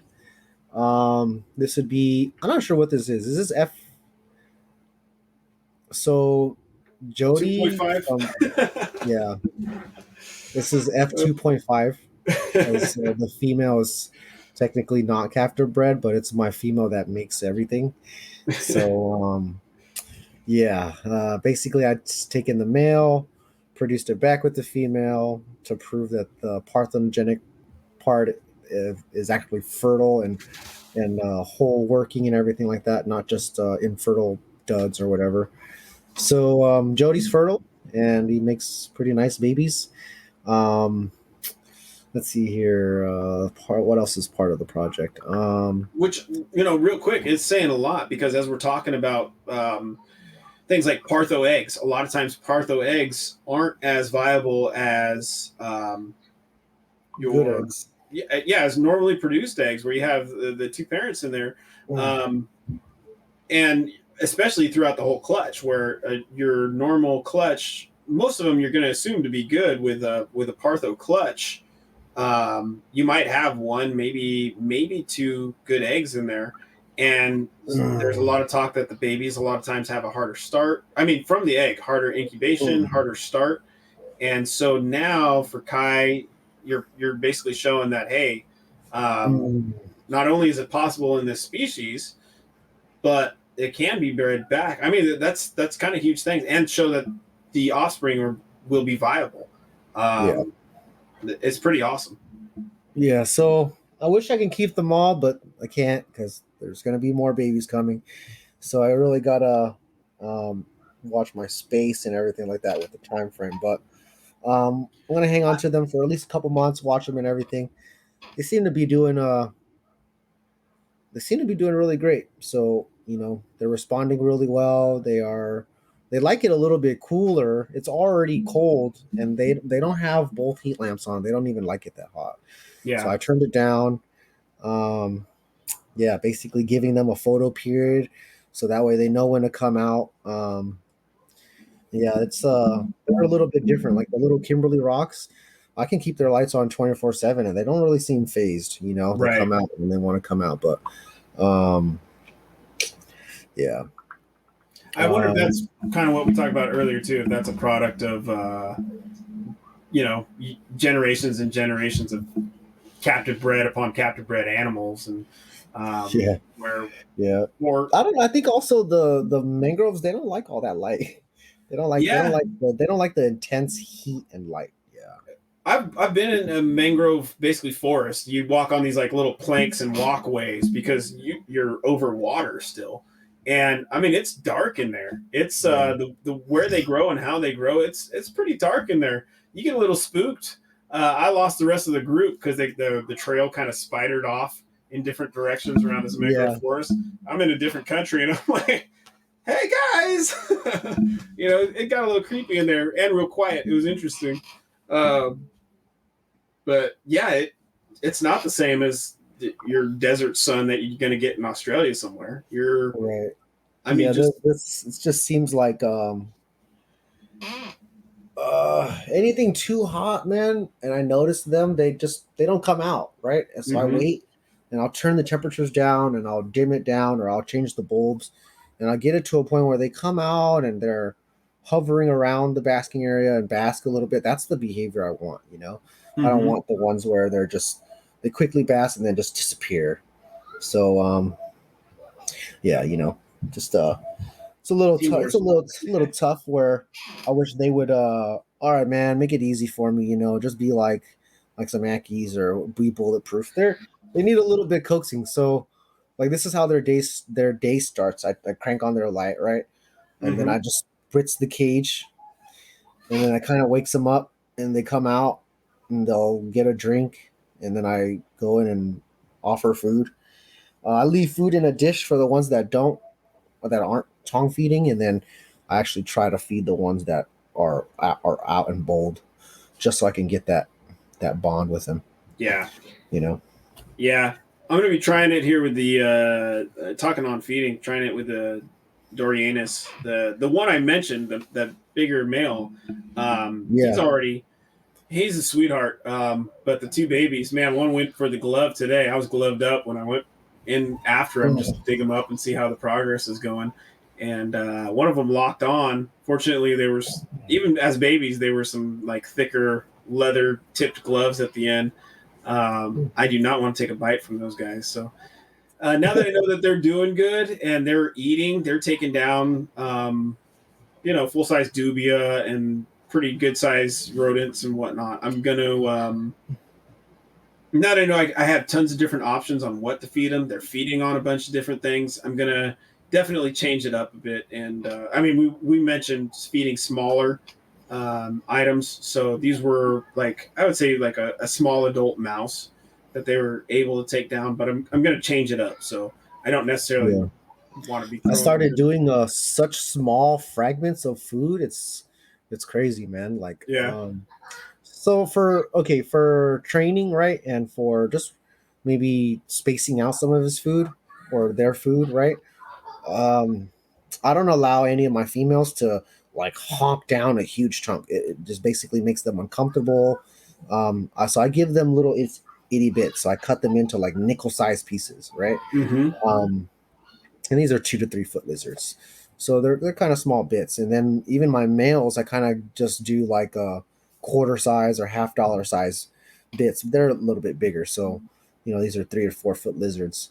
And I rarely ever give them huge chunks anymore. And they come and they're chasing it a lot better. They are gulping it down, ready for the next thing. Basically I'm making them exercise more, and it's not a ton of food. Right.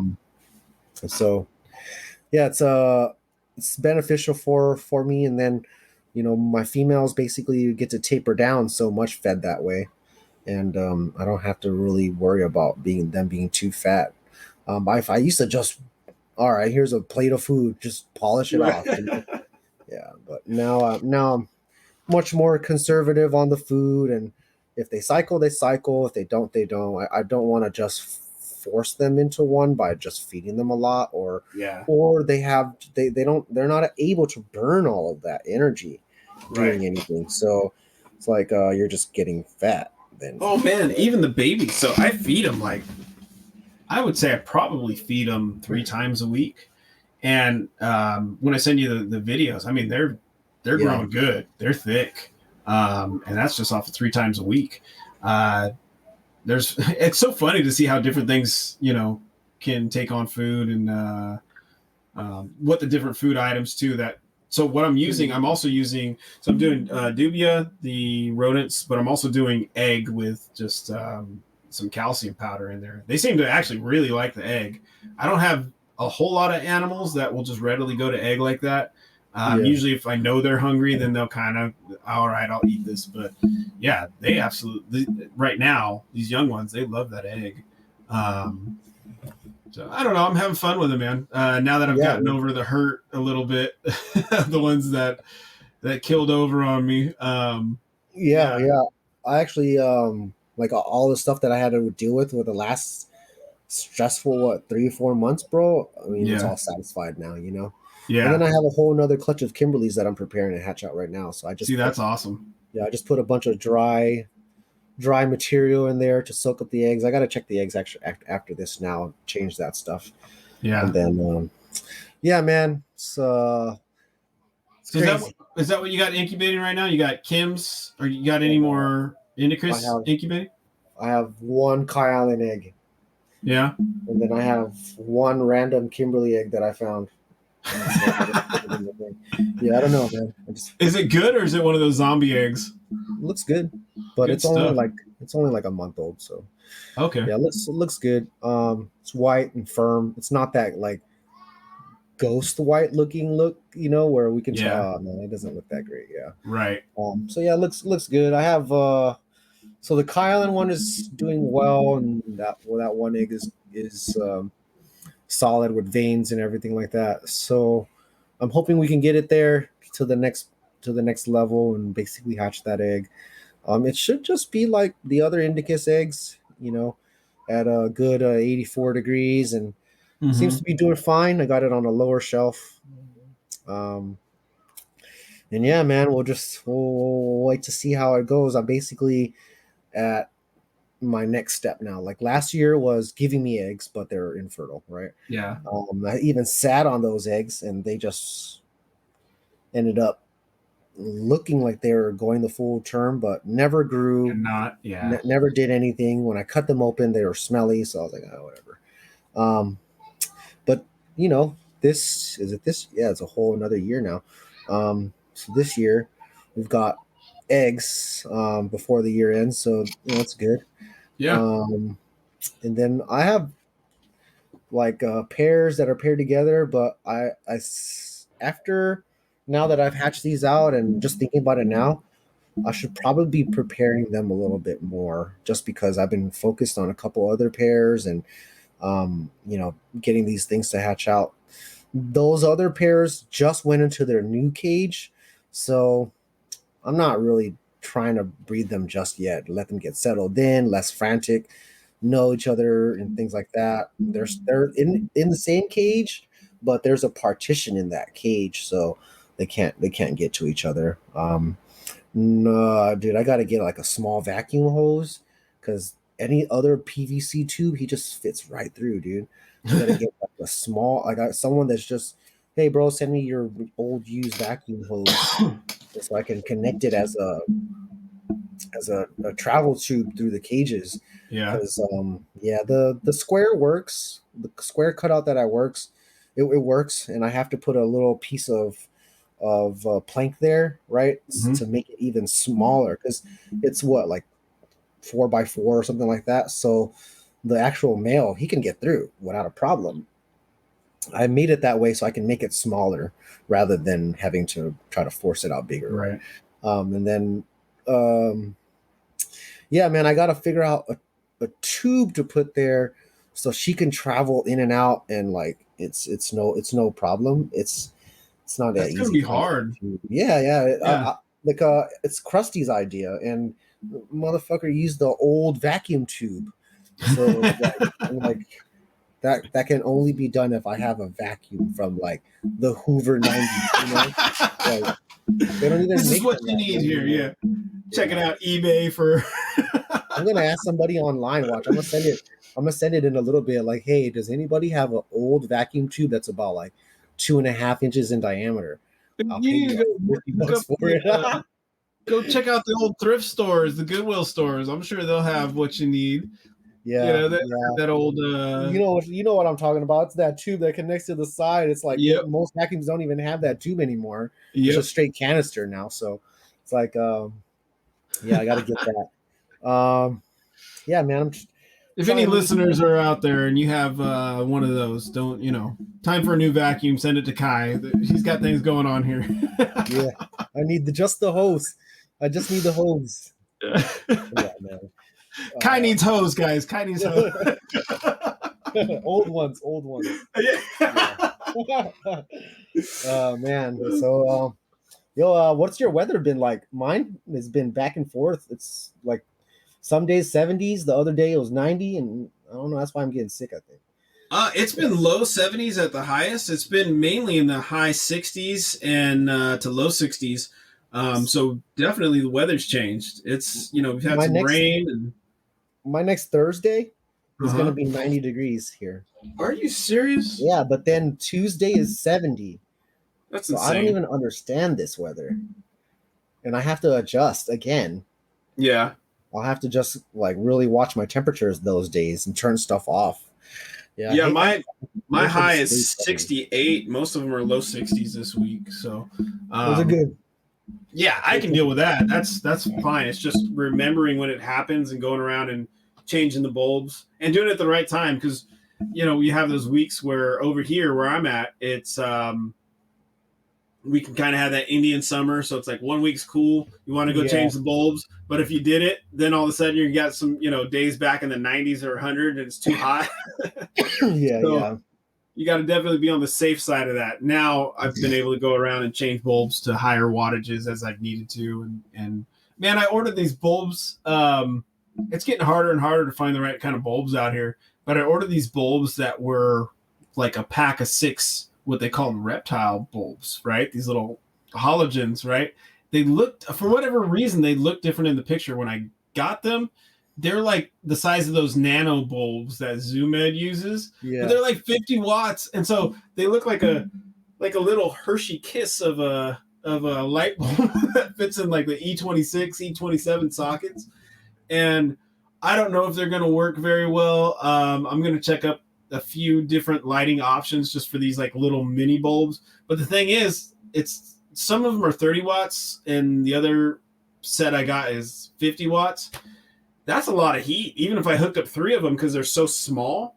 You know, that's 150 watts. That's like something I'd use in the big enclosure, maybe. I don't know. Yeah. So, and it's the little bulbs too. Those little bulbs that get extremely hot, they never do well. Yeah. It's because it's so much volume of heat in that little ass bulb. I can barely get them to last a couple months, you know? Yeah. Like that 35 watt nano bulb that's quite strong. They suck. I don't know. They get so hot and then it melts from the ring. Like the ring actually the cauterizing just comes right off, right? So yeah, it's kind of an annoying bulb to use. That's why I use the slightly bigger bulb, even though it's a 35 watt bulb. It's the BR30s and that's what I want. But I'm there. So it's like Amazon's going through and listing. You know, cannot ship.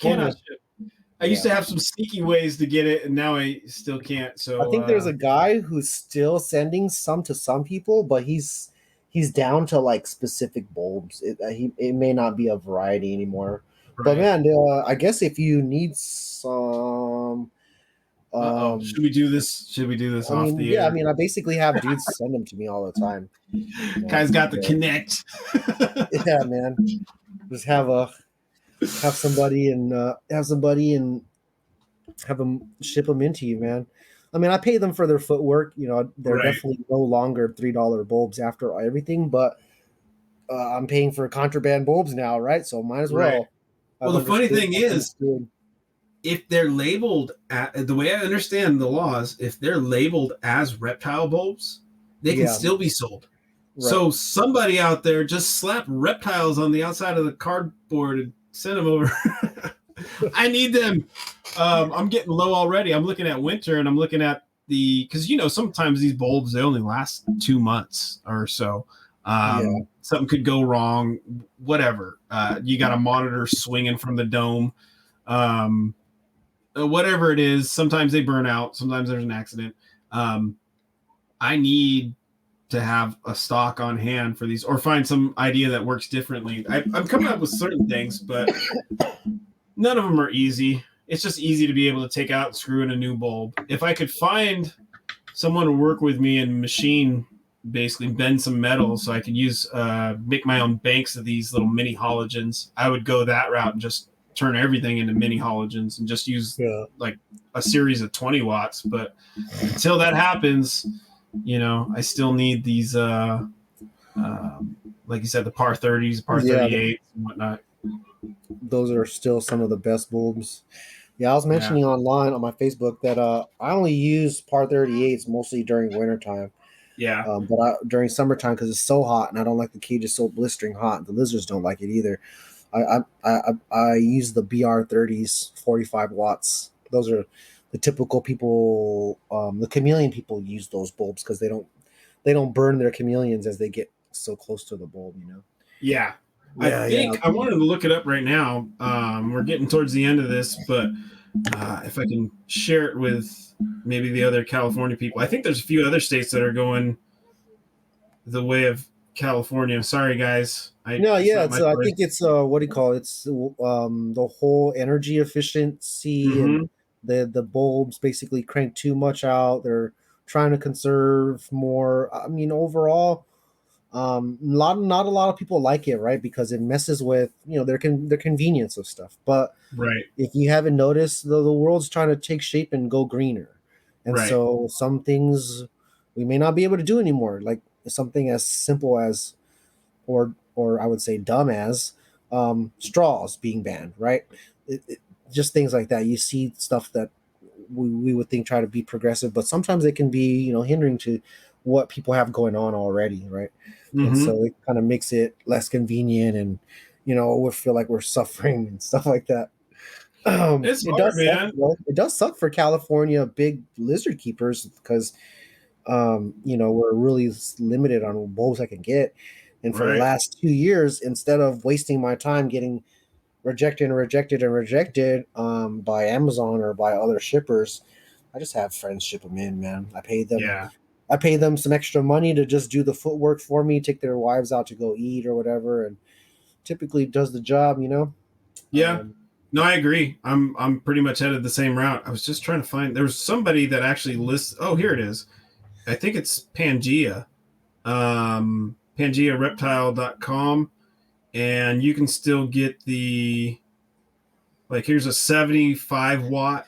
It's labeled as a reptile bulb, so it's like $11.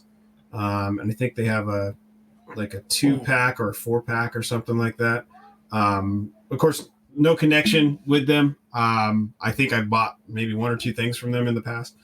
Never talked to really anybody over there. So I was just saying it's somewhere for if you're in California or you're some another state where you're having trouble, they do list these bulbs as reptile bulbs, so you can still order them and get them over here or yeah. to So, wherever you are.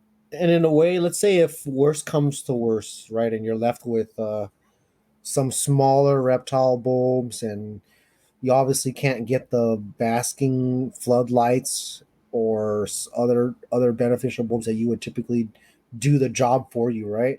What I would recommend you do, whatever bulbs you're trying to get the smaller wattages and make a bank. Mm-hmm. That way you're less likely to burn. It distributes and proportionalizes the heat out a little bit more broadly rather than having a 150-watt bulb that you're left to use. Say you have an 8 foot, because when we're talking about big lizards here, right? So might as well do the math for big stuff. But say you have an 8 foot cage. 8 foot cage is going to take at least 100, 200 watts to heat up, roughly, especially during the wintertime. Maybe not so much during the summertime. It really just depends on how cold or hot you keep your house. But let's just say you were to do um, 200 watts, right? But using one 200-watt bulb obviously is just going to be way too hot. It centralizes the heat way too much, and it can might as well definitely burn your animal. Mm-hmm. So what you want to do is take 3 or 4 50 watts or 35 watts, right? So if you were to do that math, it'd be 150 to 200 watts roughly, right? And then let's say if you were to take 4 or 5 35-watt bulbs, um, it's going to equal roughly the same math. And what you're trying to do is just take that and make it more broad, rather than having, let's say, like two 100-watt bulbs right next to each other. And this would be better for your animal overall. It'll disperse heat a lot better. So So something to think about if you are left with you don't have resources like me and you can't have people ship stuff into you. So Kai, these are the there's a 4 pack. It's $39, and it's they're labeled, so it's $39 for a 4 pack. Basically, they're 50-watt halogen bulbs. So I'd have to adjust, for the 50-watt. I don't know if you can see it here. I'm gonna try to. No, that doesn't even Can't see really. it. There it Yeah, I can see is. it now. Oh, So damn, that's pretty cool. That's a good bulb. yeah, so that's not bad. I'm sorry you Yeah, guys can't see what we're looking at, but that's not bad at all. yeah, 50 watts. I can make that work. That might be what I have to do. So, Yeah. but anyways, we covered a few things. I think next time we record, for the next show, we're gonna try to get a guest on, talking about some specific things, some specific species, and whatnot going forward. Now that me and Kai are kind of coming out of a I'm sick busy. as hell. Yeah. I'm sick, but I got a lot of stuff going on. Work is work is still, demanding, and grasshoppers are still demanding, and Yeah. um, I still will be shipping all winter. So, the grasshoppers are pretty durable that way, and customers, they're tired of dealing with crickets dying and roaches Yeah. dying. They basically have a threshold of 60 degrees. Anything below that, those bugs are dead. Yep. So the grasshoppers can take almost freezing practically. That's And awesome. yeah, man. So yeah, you want to close this up, or Yeah, we're let's do gonna? it. Yeah, okay. All right. Thank you guys for listening. Go ahead and check out MoreliaPythonRadio.net or .com. You can get there both ways. And check out their store. They got a few cool things. I think this last go around, if I'm not mistaken, so traditionally NPR does a calendar contest. So you submit photos. Usually it's been different types of Morelia. This last contest, they actually had a section for monitors. So you got to get on to their Facebook group, join the group, and hopefully, there'll be a better showing of monitors this next coming season for the calendar. But this last one was pretty good. There's some excellent photos submitted, all different types. I think there needs, if I'm putting it out there, I think there needs to be a US version and the Australian version, because that's just unfair. You guys have access to way too much. You get the whole natural, rock outcroppings with that great Australian sky in the background. How do we compete with that? We can't compete with that. That's cheating. So, but check those things out. Check out the other podcasts there. Check out their store. And if you'd like to support the podcast and NPR, go ahead and check out their Patreon. We thank you guys for listening, and until next time.